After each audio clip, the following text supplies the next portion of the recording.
په ټولنه کې محبوب اوسېدل نږدې ټول انسانان خوښوي.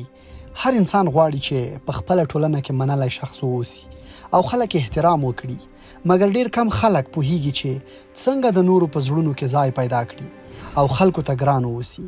د دې چارې لپاره ځینې مطلق وړیا او اسانه تګلارې شته.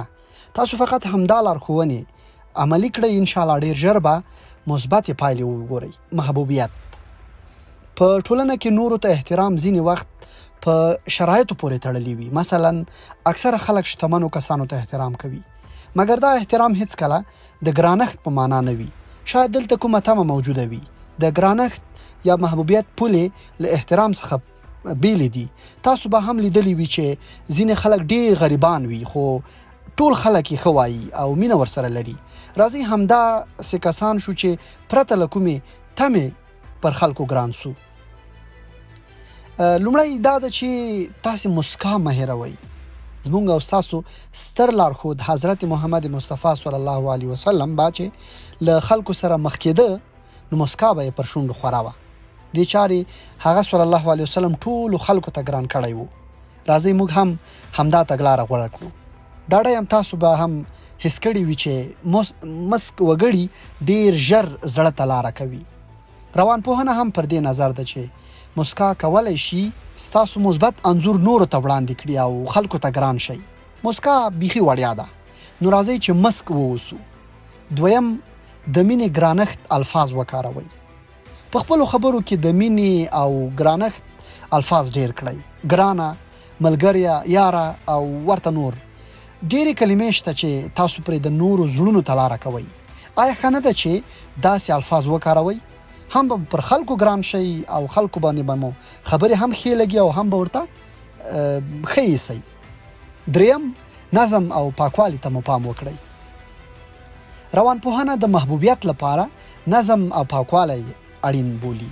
داسې نه ده چې تاسې د هره اونۍ نوې جامې وکړئ، ښکلي بوټان او نور وسایل وپیرئ او داسې نور. یوازې خپل لباس او ځان پاک وساتئ. ویښتان مو منظم ږمنځوئ او د بدن یا کالو پاکوالی په پام کې نیسئ. دا چاره تاسو نورو ته مهذب معرفي کوي او تاسو یو ښه انځور خپل ذهن ته سپاري. څلورم، نومونه زده کړئ. کوښښ وکړئ د ټولو هغو خلکو نومونه زده کړئ چې تاسو ورسره وینئ. د دې کار ګټه دا ده چې مقابل لوری احساسوي چې تاسو ته ارزښتناک دی او په دې توګه تاسو هم مقابل لوري ته ګرانېږئ او مینه در سره کوي. دا کوم سخت کار نه دی او ګټه یې بیخي ډیره ده. پنځم، مرسته وکړئ. تل له نورو سره مرسته وکړئ. مهمه نه ده چې تاسو دې مالدار اوسئ او له خلکو سره مالی کومک وکړئ. یوازې له یو کس نه پیټی واخلئ، لاره ورته وښیئ، له سړکه یې پورې باسئ او داسې نور. دا هغه وړیا مرستې دي چې کولی شئ په دې توګه هم خپله ذهني سکون یا خوښي تضمینوي او هم نورو ته ګرانېږئ. شپږم، وغږېږئ او غوږ ونیسئ. که ځیر شئ په ټولنه کې ځینې خلک اړتیا لري چې خبرې ورته وشي او ځینې نور بیا خپلې خبرې لري چې باید تاسو ورته غوږ شئ. دواړه ډله خلک ښه پریمانه پیدا کولی شئ.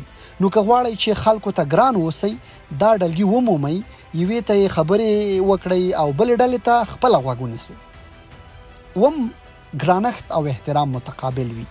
ځینې وګړي له خلکو تمه لري چې ورته ګران اوسي او احترام یې وکړي، مګر خپله هیڅوک نه خوښوي او کینهکښ وي.